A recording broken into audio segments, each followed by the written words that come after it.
Hey everyone, Sujit Patel here of Mailshake. I've got Rebecca from Callbox. Really excited to talk to you, Rebecca, about ABM and really what drives ABM success. So thank you for joining. Thank you. Thank you, Sajan. Yeah, so for those of you that don't know Rebecca, you mind just giving a quick intro on your background and what you do? Sure. I'm the VP of Sales and Marketing of Callbox. I've been in the industry for more than 10 years. So I started with being an account manager. Obviously, we're a marketing agency, and we service a lot of technology companies around the world, practically, and then very focused on softwares and technology industries that are targeting both enterprise and small businesses. Awesome. As enterprise and small business, that's a opposing. That's your mind must be all over the place. All right. And we'll So talk about how we're going to target both on different scales. yes, I'd love to talk about the SMB portion of that because everyone says it's not possible. But before we jump into that part, let's start with like how does sales prospecting work in an ABM setting? Sure. It's not really very far from different prospecting tactics, but the main difference of ABM is it's hyper focused. So, just to be very specific about it, or just so we put our minds around it, is that I want to put it onto like two pillars of what account based marketing is. First is that it's um, it's identifying the your your key accounts, and when you identify these key accounts, you actually make your sales team on board. You put them on board and find out, okay, let's decide on just a few accounts we're going to invest on, and that investment will be coming from marketing department, sales department, and even the client services department. And the second is personalizing, hyper personalizing your messaging to this set of key accounts that you're going to invest on. Yeah, that makes sense. So when you're talking about like kind of personalizing and targeting, can you share some tips on that front of like how to personalize or like what you guys think about when you say target? Okay, sure. Um, a lot of marketing departments think that they have enough data. They're probably in the business for more than 10 years, and their data about what accounts close or what has the industry with the highest close ratio is enough for them to identify a certain set of accounts to target. However, what I've found in my 10 years of experience with Callbox and also with working with a lot of small business enterprises is that when you get a actually your best salesperson in the company to talk to the marketing department, you will find so many things that are actually not in your data, not in your numbers. And they will tell you very specific pain points that their best customers will tell them that, hey, you know what? We thought that this particular article is going to get their attention, or this particular um, blog that got the most subscriber is the one that's good for marketing. But then we're finding out that actually our product has some other things that um, that that entices the interest of a big account. So I think the first tip that I would give is to get your sales department involved. And the best person in that sales department is, of course, your top sales guy. Yeah, I love that. I think I've learned a really great lesson recently at Mailshake. We've always referred to ourselves in the marketing department as a cold email tool, right? So that's what the biggest keyword in the space, the highest volume on Google says cold email. There's another keyword called sales engagement, which has very little to no volume, except for the fact that every single person that our salesperson talks to, that's the right customer we want to go after, refers to us as a sales engagement tool. So our marketing people say cold email, but our best customers, potential customers from our salesperson say sales engagement. So clearly we have a branding messaging problem, right? Mm-hmm. What's embarrassing here, I'll admit this to you, is I haven't fixed it yet on the marketing side. We've fixed it on the sales side where it's changed. But anyways, Very valuable lesson I've learned, unfortunately, the hard way. So totally there with you. Um, I want to talk about personalization. So when you're talking about, like, when you're thinking about, like, okay, you identify the right folks, getting your best salesperson to talk to marketing. How do you then personalize it? What do you do after that? How does a salesperson take that and run with it? Okay, sure, sure. So we start with, of course, we mentioned that we're going to identify the accounts that we want to target. And then the next stage would be to actually find out who are the people inside these accounts that you should focus on. So we all know that in a company, no matter how small it is, there's not only one person who decides on buying a product, right? And Mm-hmm. I think in our own organizations, we realize that not all the time that the CEO has the last say if we're going to buy a product. And we're finding out more and more that even for us, a marketing agency, our target is not necessarily be the CMO of a company. We're finding out that the people we can convince to buy the service of marketing agency, for example, is sometimes the sales department and even sometimes um, the client services department. And why do I say that? Because we're finding out that in an organization, the C-level people are probably the economic buyers. They're concerned about how much they're going to be investing on a certain product. But the users is, I don't care about how much the company will spend on it. My concern is this going to help me do my job better, right? And so you're selling to a C-level to C-level on a different messaging, and your messaging will probably be about increasing the productivity and saving them more money because of that increase in productivity. And then on the other side of the coin, the users, the way to sell them is to sell your product to them is, hey, how am I going to improve your performance using my product? And then actually, we also look at the other departments like the IT department. For example, you're selling a CRM, and most of the time when you sell a CRM, you go to the sales people and you target them that, hey, try to use my CRM. But then we're forgetting that, you know what, IT department, their concern is, or the software department going to be, their concern is, does this software or this CRM integrate with my other applications? So their concern is that, okay, I bring in, let's say, a good CRM that is recommended by the sales department, but then I'm gonna have a very hard time integrating this CRM into my. So that part is, you're gonna have different messaging to those stakeholders within the company, and that is a very very personalized way of approach that you get their attention, and all of them will now be ambassadors of your brand in that case.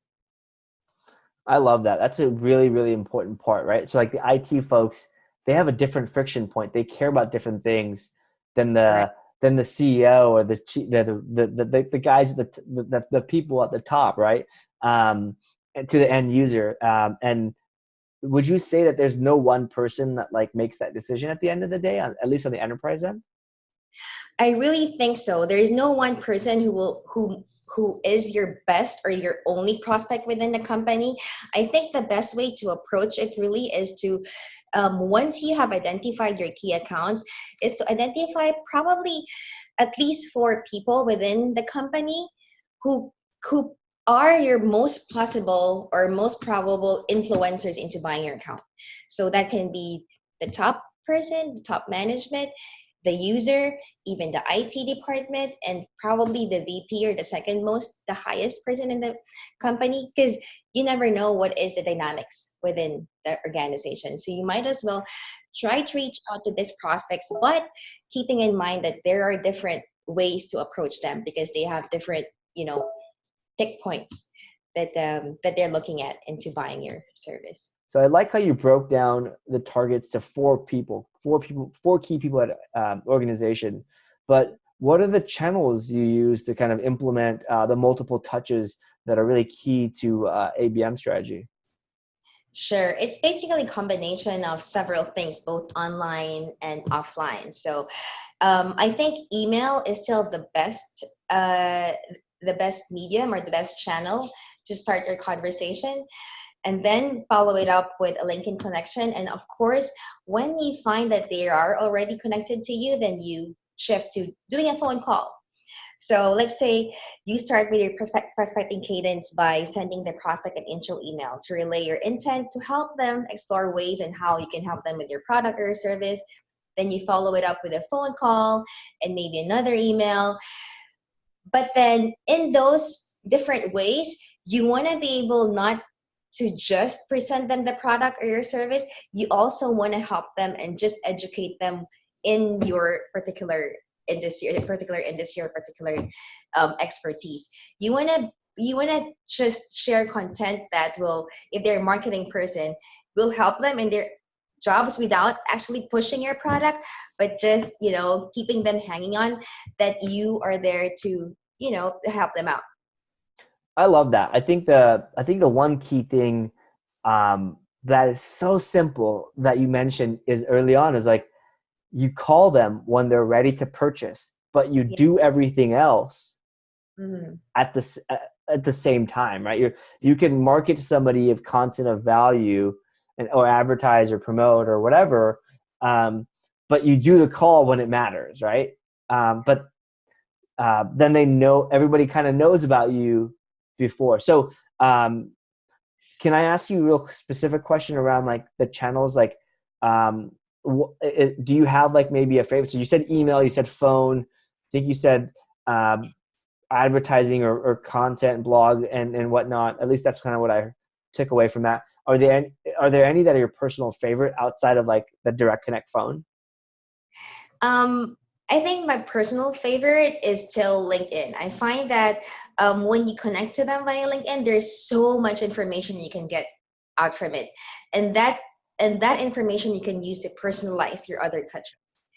So even actually the things that they post, you can comment on it to make sure that they know that you are around their circle. And I think it's LinkedIn has done a very good job on being able to just connect people around the world and across industries by doing that. One thing that I want to add is that catching on from what he said, that you pick up the phone when it's time, that they're not being bugged about it. I think the ABM approach, when a lot of companies started exploring it and using it, is that they're making prospects their actual ambassadors, because instead of prospects being irritated by us marketers, they actually appreciate it because they're not being bugged when they don't want to be bugged, when they're not ready. And at the same time, when they see a content from you, they're not they don't feel like they're one of a gazillion. They feel like you're approaching me with something that I might actually need. So I think that's the key part of having an ABM approach in your both your sales and marketing. Yeah, I love that. You're selling, you're marketing them with value, and they don't feel like they're being sold to. They feel like they found you, right? And this is the gem, right? This is the thing you got to know about this thing, and you just did clever marketing. Um, um, I like that. It kind of reminds me a lot of like B2C brands when they do like Nike, right? Mm, They sponsor like almost every single marathon known to mankind, right? That Nike's not doing that because they want to participate in the community. That's they're advertising to you by participating, by hosting. And so it just reminds me so much of like what like athletic brands do, mm, um, that they're just all around you and you don't even know it. correct. And then you go Yeah, to the store, I need some shoes, I'm gonna buy some Nikes because that's the brand that resonated with me. Um, correct.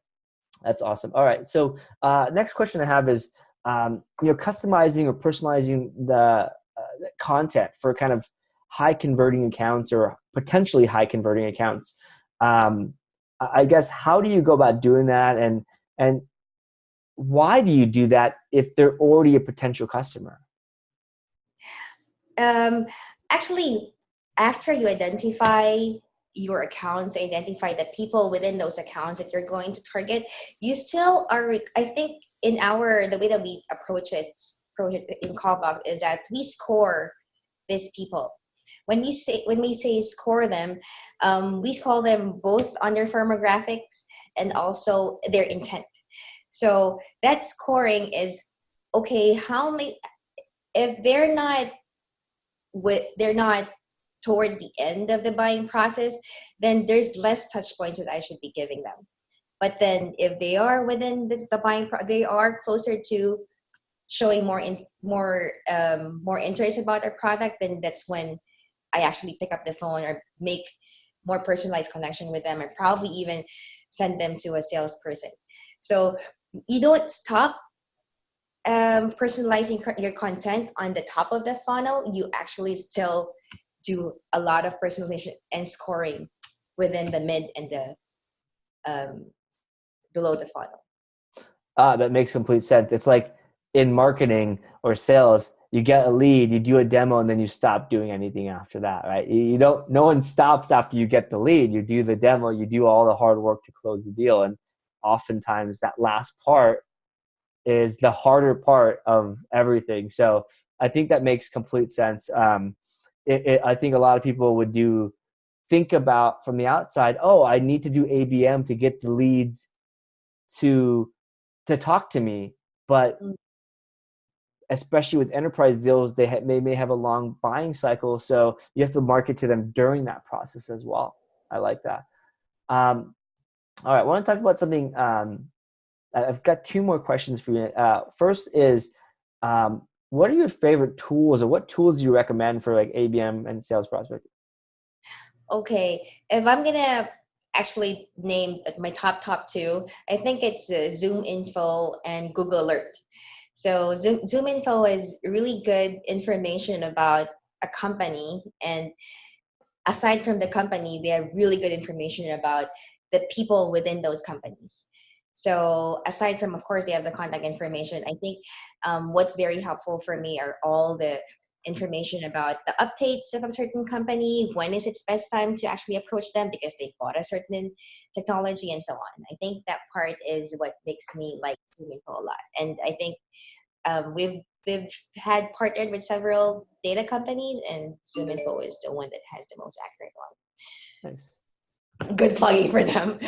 And then my next is I've used Google Alerts so many times since probably on my second year of my 10 years in Callbox, and I've been still in Google Alert. It's good to know when your brand has been used or has been mentioned, and it's because then you find so much, what is the perception of the world to my brand, and that gives you a lot of insights on how to talk some more about your brand that actually ticks to your audience. So I think it's a really good tool just to start with, Google Alert. I love that. First of all, it's free, right? So it takes 5 minutes, 10 minutes to set up your brand. So it's almost like free. You're leaving money on the table by just not doing it. I love that. And I also have the plus one for Zoom Info. Out of all the companies that I've seen on the data side, they do a really good job of keeping their data and information up to date, Mm. which I always find any data provider, I just assume everything is 6 months out of date, but they're on the better side. Um, there's another one thing I want to just add on to that. There's, if you want Google Alerts on like steroids, there's a company called Brand24 and BuzzSumo I use for anytime my brands are mentioned. Um, those are like, Google Alerts is great. It gets you the biggest mentions and the ones that Google kind of crawls. Brand24 gets you all the social mentions as well. It's pretty cool. It's a paid tool, but definitely worth it, because you'll just learn about how people reference you on different platforms and whatnot. Okay, great Uh, tip. I'll look. awesome. All right, last question here. So, who should be doing account-based marketing? Okay, I think all of the marketing departments should be doing account-based marketing at some point. It doesn't need to be that account-based marketing, by the way, doesn't need that you have to do it like every company has to have a different personalized content. You identify probably your top 50 companies that you wanna just create a content specifically for each one of the 50 companies, and then you can do a sub ABM wherein you group, let's say 100 companies that has the same kind of characteristics, probably in the same industry or probably um, the same size, that you want to still have a personalized message, but then they have, because of their similar characteristics. So I think if the question is, do you do ABM? If all of the products should do ABM, I really think that you do have to explore that approach. Absolutely. I think ABM gets you to become a smarter salesperson, a smarter sales team, and a smarter marketing department, right? More laser targeted on the who is buying. And ultimately, in my opinion, the ICP, the ideal customer profile, Mhm. and the decision makers around that are the key to marketing and sales. Rebecca, thank you for joining. This has been awesome. I've got a few nuggets I'm going to go share with my sales team. Um, where can people find you? Where can people find you if they want to learn more? Sure. So Callbox website is callboxinc.com. I'm on LinkedIn, Twitter, and Facebook. Look for Rebecca Matias.